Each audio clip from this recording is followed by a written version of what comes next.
You're still not back? Are we up?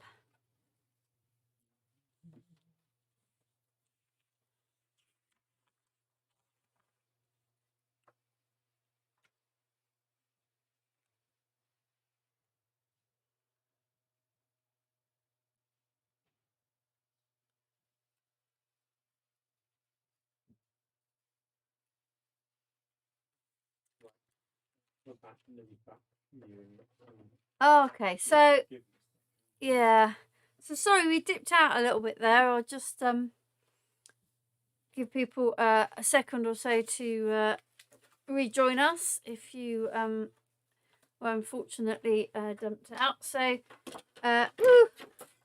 we're at the stage now where we're about to think about assembling our card. I'm just going to give people a minute or two to rejoin, and I'm just going to do something that I always do leave till last. I'm going to just try and put my stamps away before I forget, and then I'll find them on the stamping platform in about a week or so, and I go, oh, okay, that's where they went. Okay,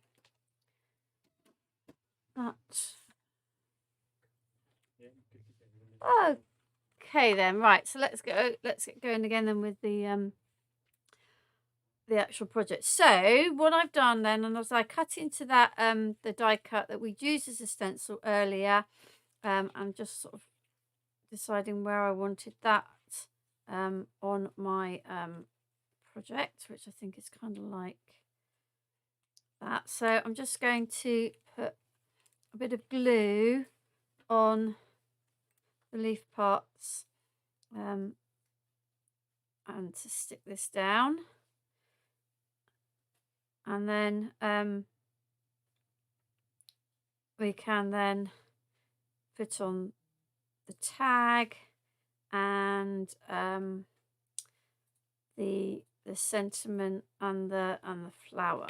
So I think what I wanted kind of like the little green bit up there. Let's get a bit of paper to go over the top. Okay, and then this bit I'm going to put again so that the green bit is more on the red underneath, so it shows up. Okay, and again just a little bit of glue on the back of each of the leaves of this lovely sort of background die. So you can do this with any of your kind of background dies. Use them as a stencil, use them to add texture.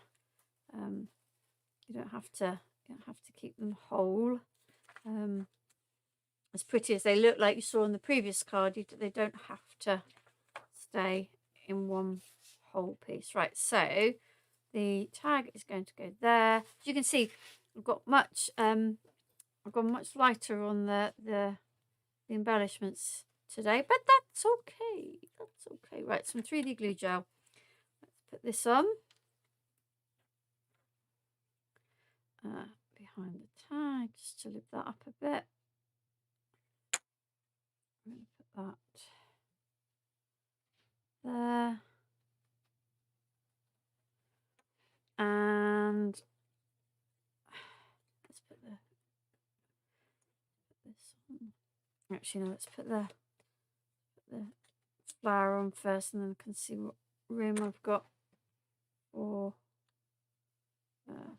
the sentiment. So we'll go there, nature. Got to get it in the right order, and that one with would be the next one.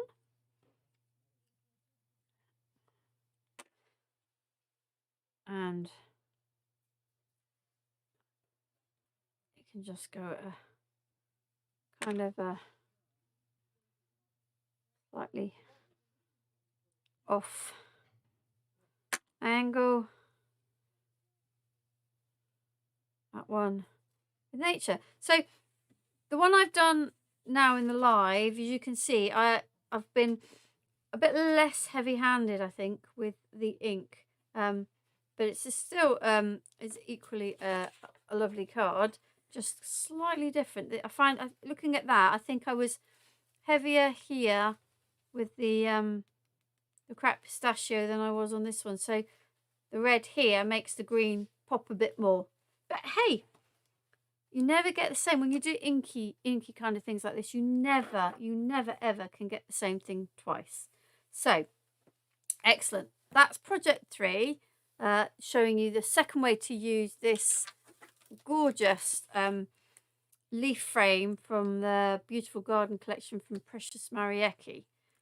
And we got a bit inky too. So my last project is another inky one. Let me just now just reset all my bits and pieces. That's what I was looking for. Put that on there. And we will get some more inky stuff out. And maybe find the oh, words, where are you? The pin for my glue. It'll probably be on the floor somewhere, but who knows. Let's just keep going. We're doing all right. We're doing all right. One in there.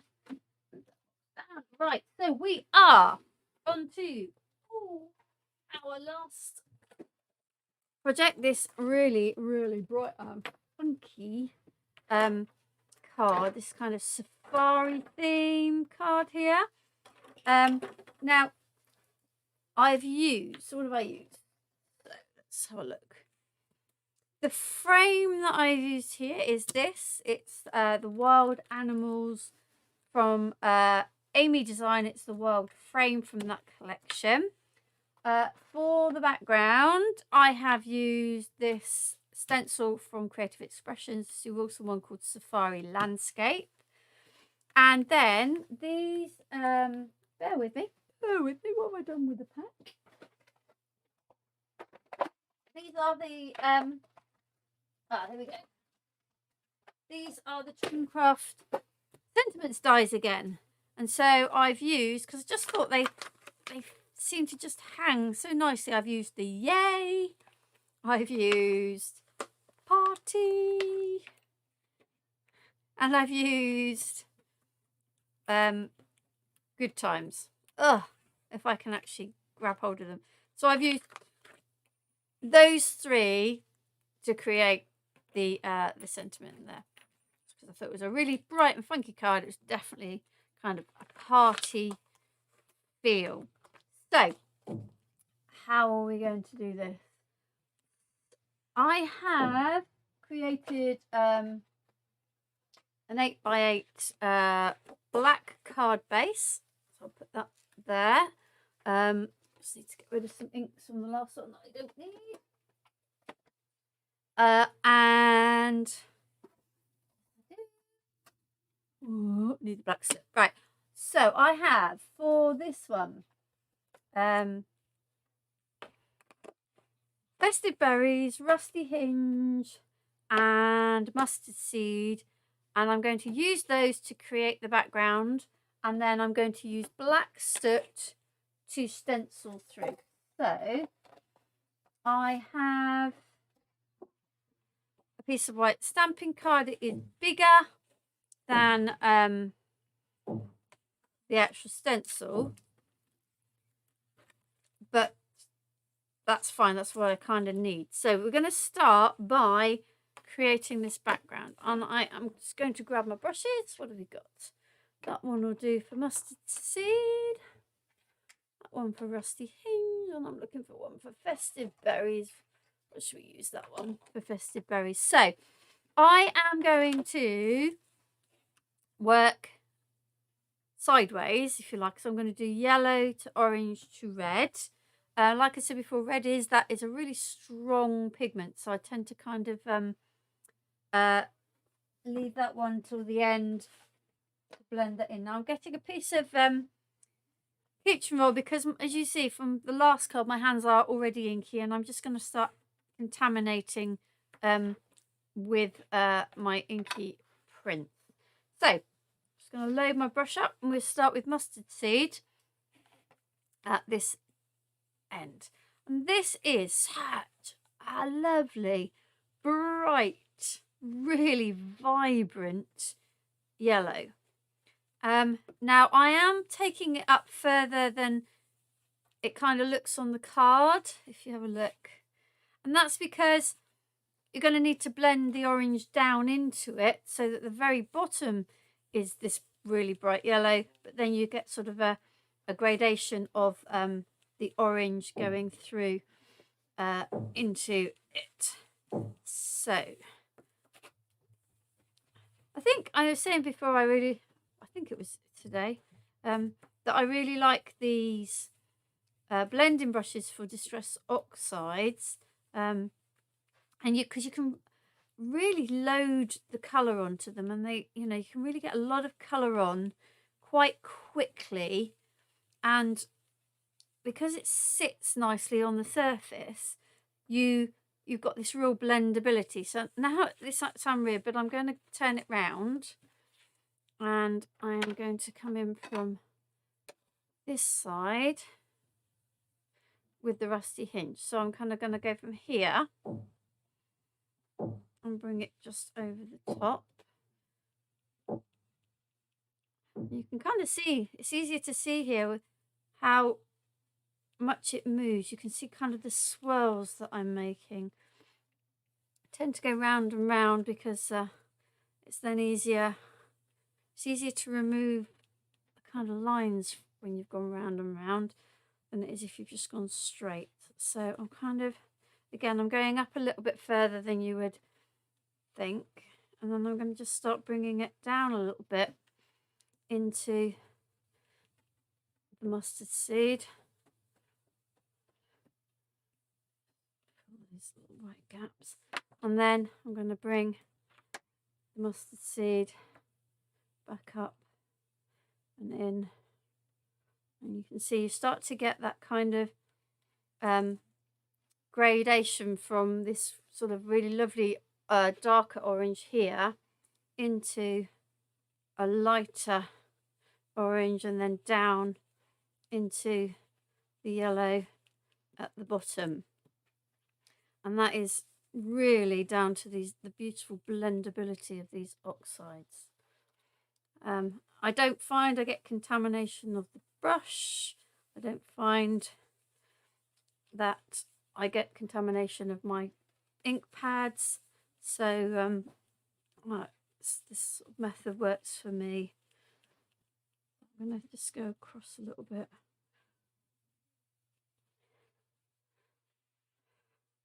I think I need a little bit more orange just here. Into there. Okay. And then we're going to put, I'm going to try and stop faffing. At home I would take a bit more time. I feel like I need to blend this a bit more, but I will just keep moving for the sake of you lot watching at home. So now I'm going to start to bring the red in from the top. Now this is it's a slightly pink red, but I find that for sunset things it blends really well. These are the three colours I tend to go to for a sunset combination. I think they just work really, really well. So I'm not applying too much red, so what I'm going to do now is go back into the rusty hinge and start to merge those two together, and then the red starts to come down into that orange, because it is a strong pigment, and I've still got quite a lot sitting on the surface up here, so I can drag that down. If needs be in a minute, I can always put some more on. I'm actually going to go in with the red to merge those together. my orange. Fill in these bits.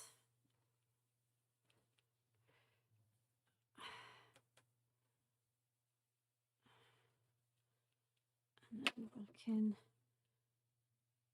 just to blend that line out a little bit more. Okie dokie. Right, I am going to cease and desist. I'm going to stop. I could keep playing and keep playing, but I am going to just leave it there for the moment. So let's put that to one side. Put the lids back on my inks and have a bit of a quick clean up of my craft mat. I'm going to get rid of my brushes over there. Where's my spray? My spray. I'm just going to clean up this here.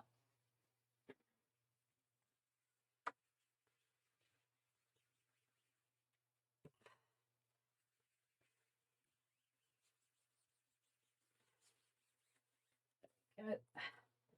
Right, so I am going to give this a blast with my heat gun because I now want to put the black soot on through the stencil.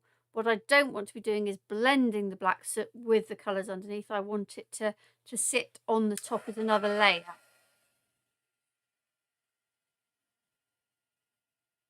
I feel like I've sprayed water everywhere.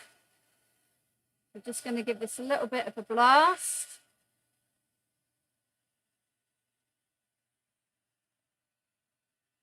And then this is the best way to be able to layer your oxides. Give them a heat blast, a heat set in between layers. Okay, so now I am going to put a little bit of tape down. I'm going to move it, I think, to there. I think would be get some nice colour changes. I am not bothered if when I'm using the the black soot, if I go over the edge, because I am actually going to cut it pretty much to the size of the stencil, and in some ways going over gives me that kind of cutting edge, but I do want to make sure that the stencil doesn't move. And we just put a few little bits of tape just purely to stop the stencil from going walkabout. Right, so black soot, literally load up your brush and it's a case of just going for it. Now, this will wash off really easily from your stencil. I did a project earlier with this stencil with some paste. So if you're using things like pastes that dry quite hard, you do want to get your stencils into some water as soon really as you can after use. But for something like this Distress Oxide, which is a water-based product, it's really not going to be an issue at all. So making sure that you've got enough to actually almost obliterate, if you like, the colour underneath, because you want this to be standing out nicely on the background. Now, if you want another idea of how to use this stencil, there will be another video on the YouTube channel where I've used it with some paste, and I've used some very pastel colours, blue and yellow and green, to make a very different looking card. So, you know, this kind of thing doesn't just have to be for you know, your sunsets, although it is the first thing, quite honestly, that does spring to mind when you look at these. So we just keep going until we have covered it Aall. And then once we've done this, we can cut it down. And like I said, these little bits where I've gone over the edge of the stencil will actually give me a cutting guide, if you like, as to where to cut the edge of it down. Now, you might see as I'm doing this, the stencil does lift because you've got these long open spaces. You can use some of the sprays. You can get stencil sprays that will hold it down. So it holds all the bits down, all the bits in the middle. But personally, I just keep my fingers crossed and hope for the best. Might get a little bit of bleed here and there, but I think generally we shall be okay.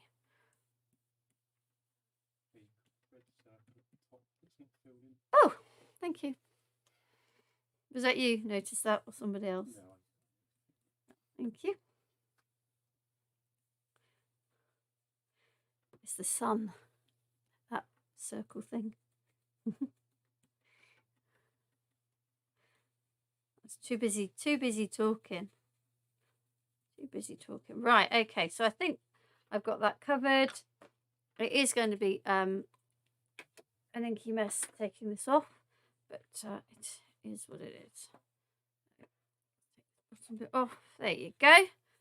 And you can see these edges in a moment will give me a guide as to where to cut, but I am going to give this, providing my gun works, you know, a bit of a heat blast.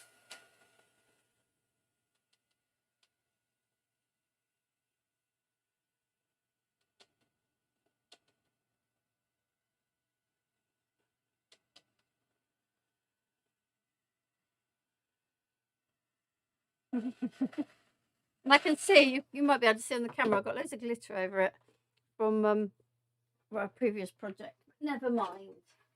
So I am now going to trim this off, and I'm going to use those edges as a guide. Almost just need to move it slightly more across. There we go. Once that one's done. Now I'm just aware that actually some of that is still a little damp, and if I keep pushing it, I'm going to just smudge ink everywhere. I haven't quite cut that one off. There we go. And then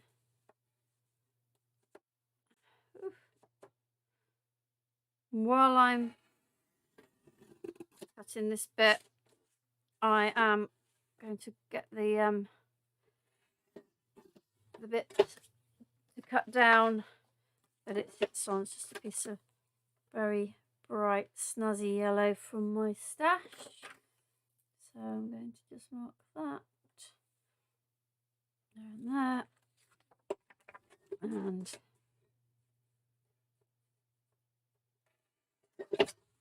that down.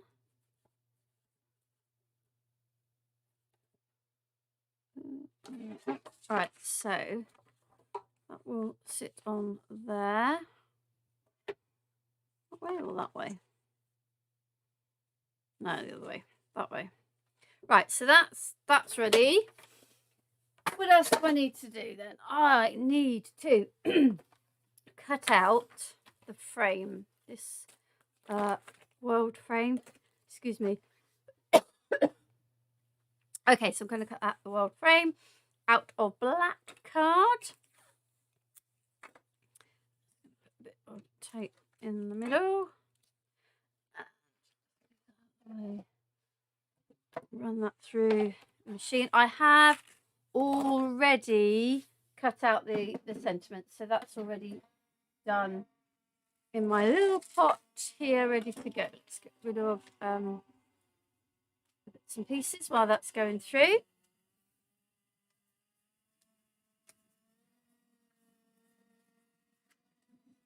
There we go. That was my die brush, which I am going to need, so I shall be just ducking down in a sec to get that. Oh, it's under my chair. There we go. Right, got that. Okay, so take the bits of tape off. And the tape. Ooh, just come off tape. Bits of tape, so that's off. Okay, and I am just going to give it a little brush over. See if we can remove any bits before I take it out of the die. Not all of them will come out. That bit's got caught there. Take it out there. A few little bits left in the die, but I will clean that later. Let's get rid of the rubbish. And brush that off. Okay, so this, let's just check we've got all the bits out of this. I do love this die. Hope the camera can pick that up. You can see the embossing on the giraffe here and the elephant's ears and on the monkey's face there. It's just really and on the little the cobra here as well, it really kind of brings it to life. Now I have used a trick here which I have used several times, and I do use it quite a lot when I want the background to be slightly dimmed off, and that is to use some vellum. So I've already got a piece of vellum here. The yellow border is just slightly bigger than the die, so it's going to sit like that, so you get a little flash of the yellow on the inside and on the outside, but it dulls down, if you like, this bit here, so that when we put the sentiments on, they're what shows, not this really vibrant background here. So let's assemble our card because we are pretty much there. So here we go. Let's make sure I've got this round the right way before I stick this down, because otherwise it's going to be a 10-fold card. Right. There we go.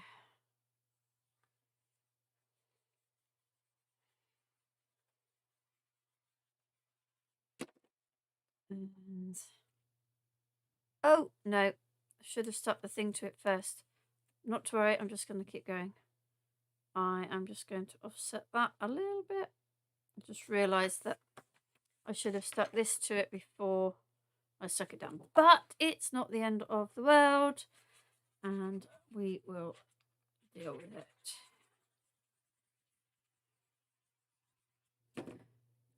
You can see my inky fingers on there, but that's going to be pretty much covered up. I'm going to grab this piece of paper and use it to press down with rather than my dirty fingers. Okay, and then the next thing we're going to do is we're going to stick this down. So I'm going to put glue all the way around the edge of the frame.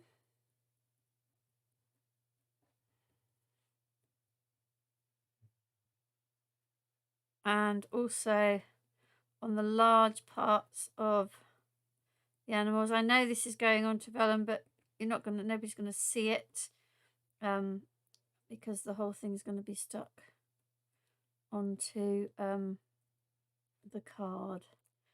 So looks like I've got my mucky fingerprints on there as well. Ay. Right, let's just line this up. So we've got, you can see some yellow all the way around.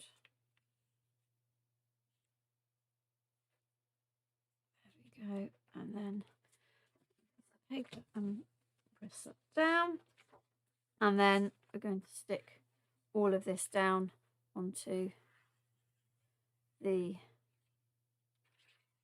card. And again, you can put, in all the places you put glue, you can see where I put the glue. You can put the glue again. It's not going to show through because you've got the card the other side. I see that giraffe's not stuck.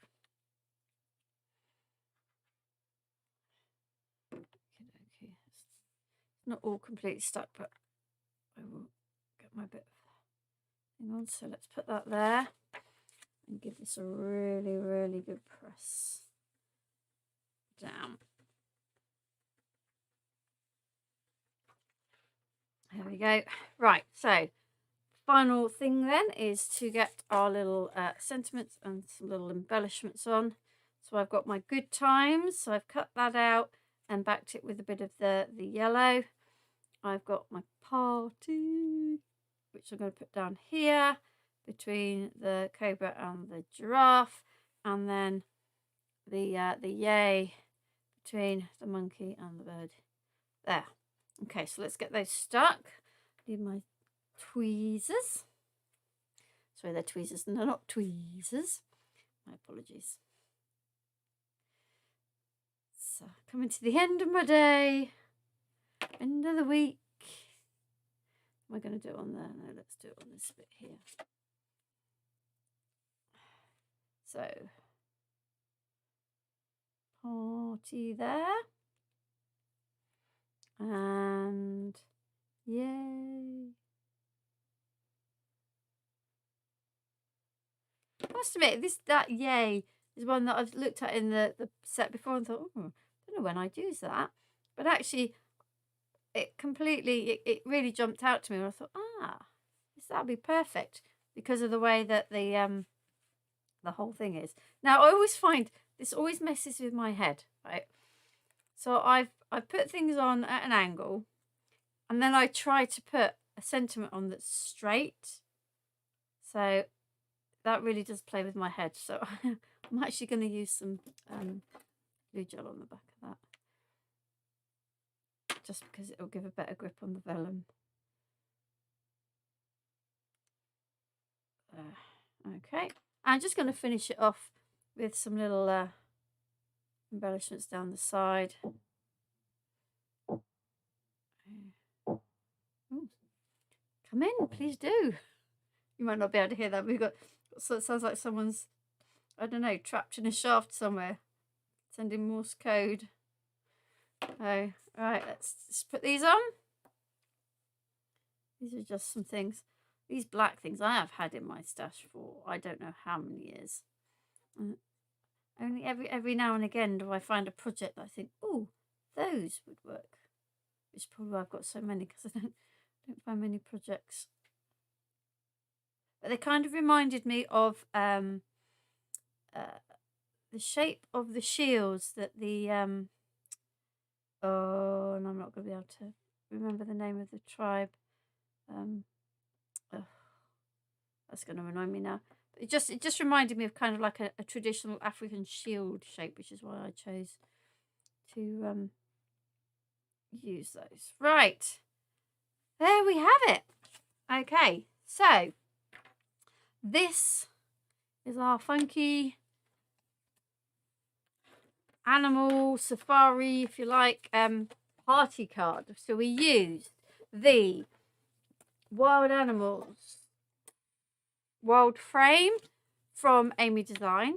We used, and excuse me because it's still covered in ink, the 7x7 stencil safari landscape from Creative Expressions. We used for our sunset festive berries, rusty hinge, mustard seed and black soot on the top. And then our sentiments came from our Trim Craft sentiment selection.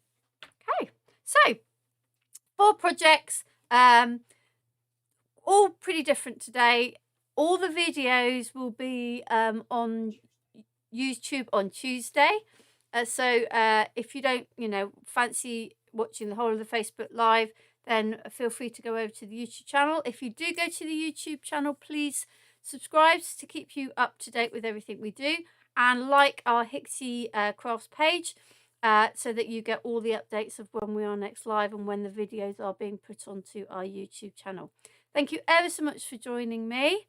If you do have any questions afterwards or at a later date, then feel free to stick the comments on and I will endeavour to answer you as best as I can. Thank you ever so much for joining me.